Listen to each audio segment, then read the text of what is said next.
My understanding about the fire was kind of gleaned from hearing different stories. There was a barge off of Cape Spencer that had, in a storm, capsized. And that barge happened to be carrying a lot of aviation fuel.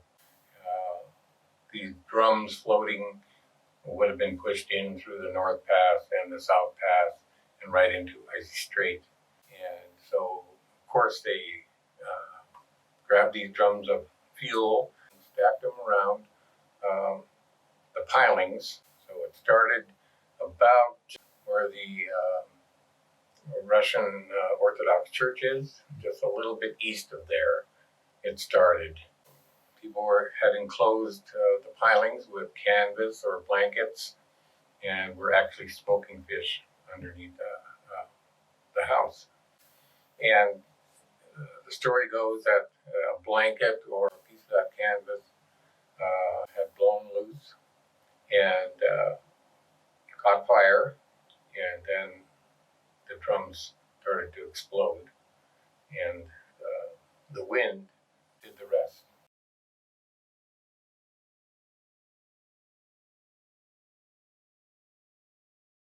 Well, I remember my dad had just bought a house, so it was a small house, but it was on a beachfront, and I think it was almost next to where the fire started.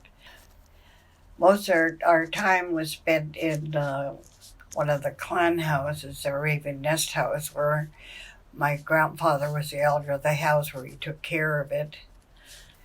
I just turned 6 3 months prior to the fire, so those little things I do remember. I know I was with my mother. In my mind, I thought we were at a theater, but I don't think they had a theater in Hoonah. But in my mind, that's kind of what I could think of. And she took me to where the used to be Greenwald store, but it wasn't there then, but she put me in that area.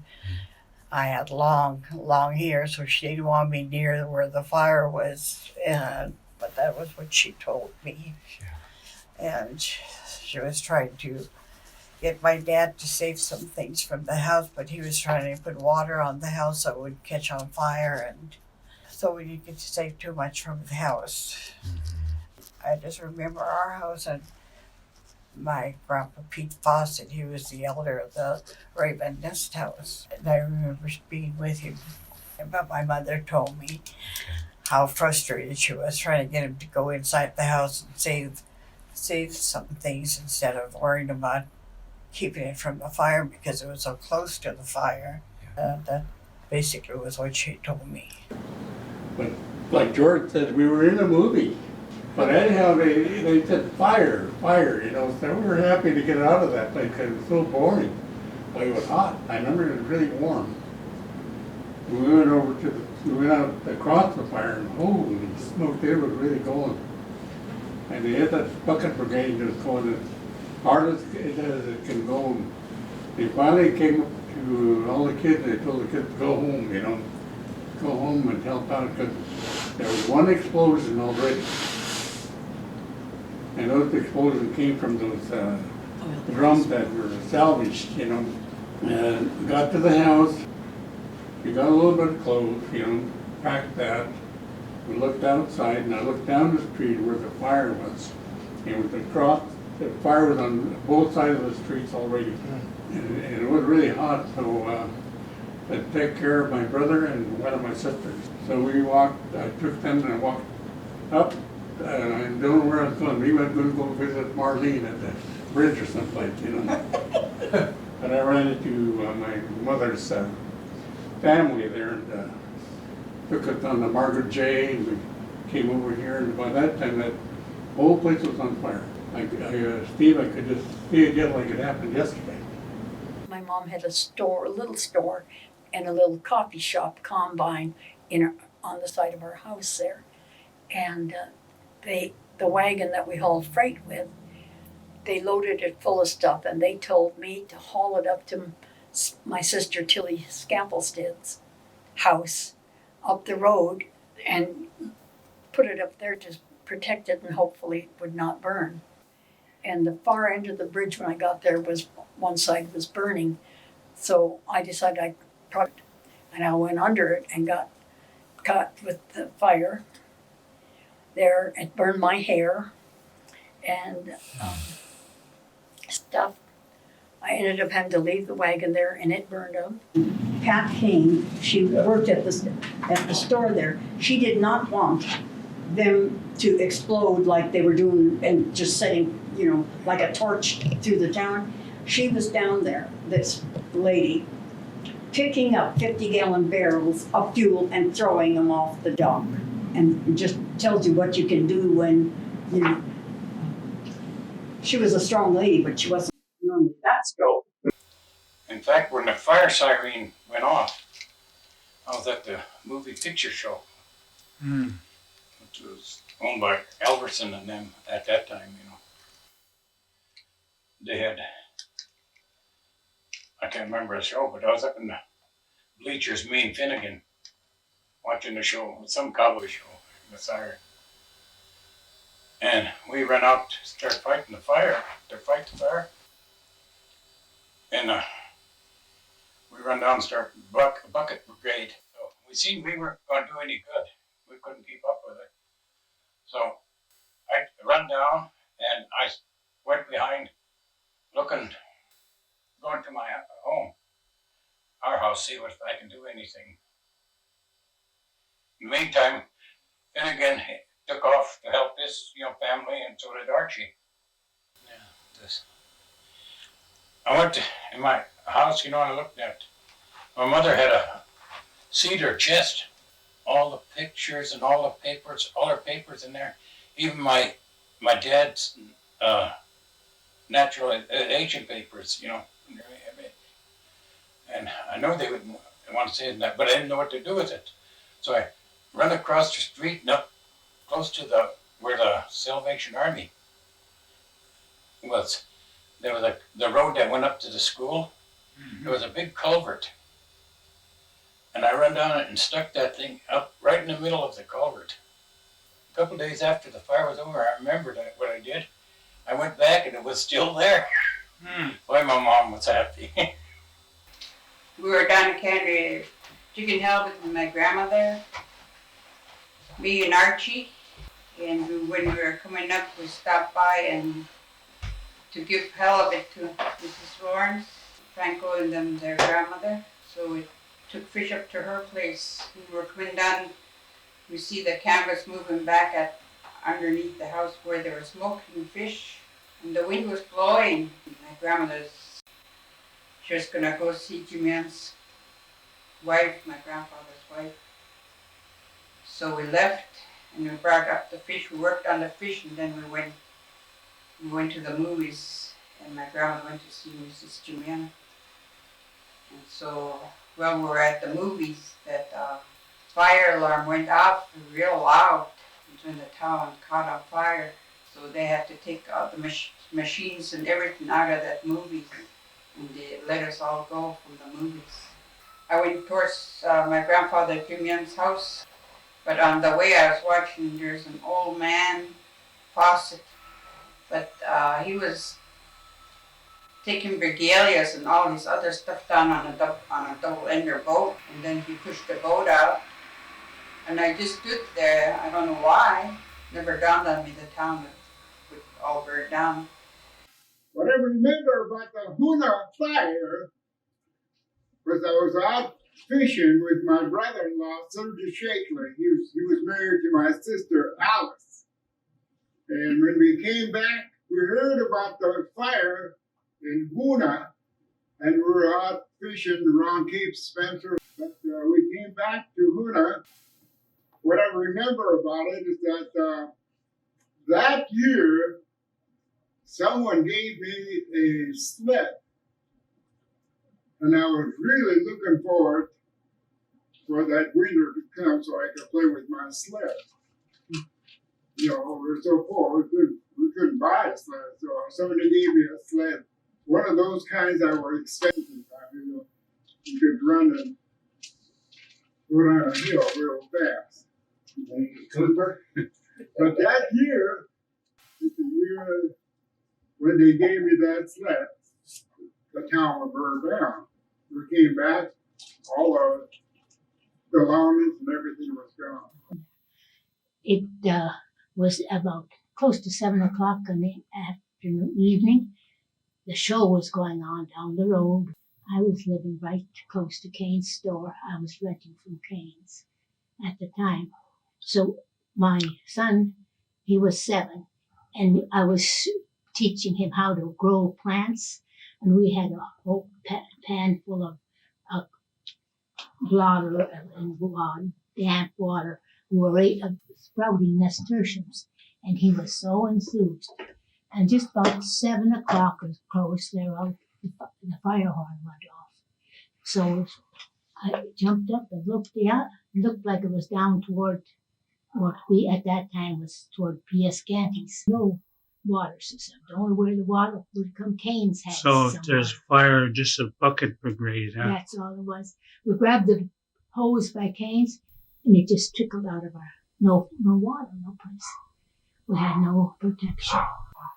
We started running down as fast as we could go down toward where Andrew McKinley's house was. And we got almost there. I looked up over me.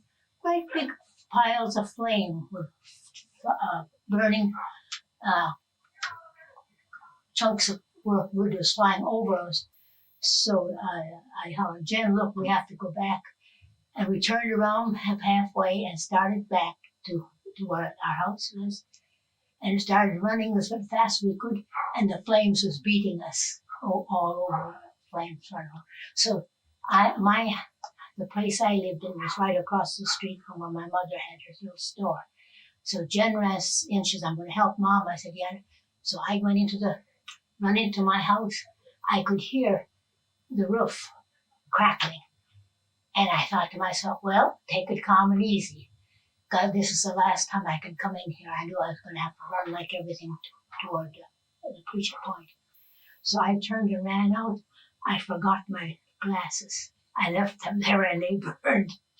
But I ran out, and Kane's store was already then aflame. And so Pat and I took a trunk that I had precious things in, the baby books for Kenny and Jackie and a few things. And there was a little bit of water. The only water coming out was in front of Kane's, and it was just a trickle. So we took the trunk and put it under there, and then I started up toward Tilly's to be with the kids.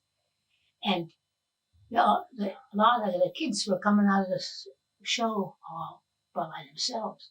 So I took the kids, 2 of them I knew was Dilma Shakely and Rachel. They came with me. I said, come on, we'll go up the road. So we got them started up the road and crossing the big wooden bridge that they had. Now was a fill-in only. Yes, it was burning on all spots. We didn't hardly know where to step. And I took the kids and we ran up, got in front of where Mabel used to live. And out in the bay in front of us, the tide was high up, was Doc Silver's. And Mrs. Kane and Ernest Hill was aboard. And so Ernie hollered out, we come down to the beach and get on, we're going to get you on the boat. So I got the kids and I gathered up and got in the skiff. And Ernie took us out and we sat in the boat for a little while watching the fire. And then while I was sitting there, Kenny was 7 years old, and he was snuggled up close to me, eyes big, watching everything burn.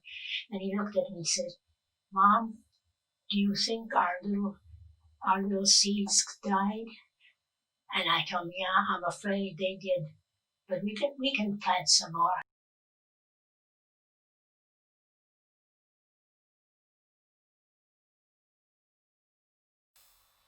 So after we got home, we put some things together and we took them down the boat and my grandfather's boat, he had named the Eagle.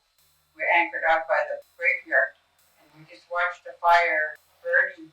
My brother Archie was still out in there, and somehow or another, Mrs. Susan Williams got a skiff, and she put Franco and Alice, Adeline, and Richard on there, and she rowed out to the Eagle by us. It was already about 3 o'clock in the morning, and then a little while after, Archie came swimming across from the octane stock.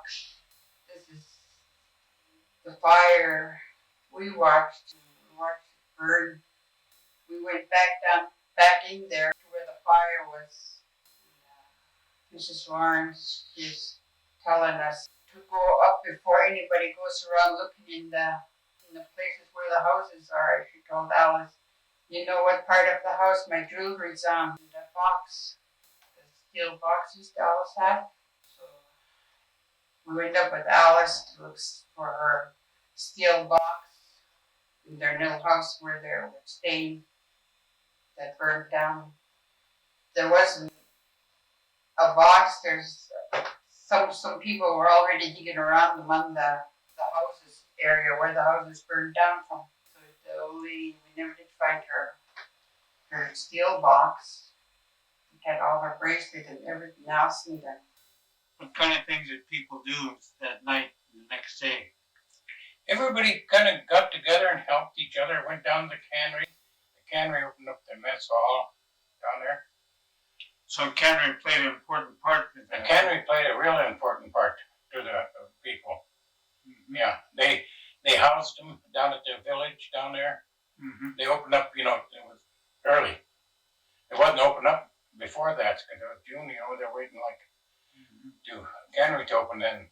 But I know they used to have houses for cannery workers. yeah, they That's what they opened up. They opened them all up, yeah. And anybody that needed food was good. Red Cross came in with a barge load of stuff and brought it up to the school. It was real nice of them to bring it all in. Public Health Service brought in one boat, maybe a week or so after the fire, but almost a day or two after the fire, the Coast Guard, who was stationed out in icy straits, came in with their ship tied up to the dock at Canestock. Mm. And they served us meals. We could go down there and eat. Military called military huts in. So up on the school ground, they built a whole 2 rows of little huts, military housing. My Uncle Harry Douglas was the mayor, but he made arrangements and was able to get our politicians and the federal government to come in and take a look, and they decided to rebuild Hoonah. And that's when they built the 44 houses, every one of them the same. Those houses were headed for Guam, military housing. And it took a lot of work by a lot of people.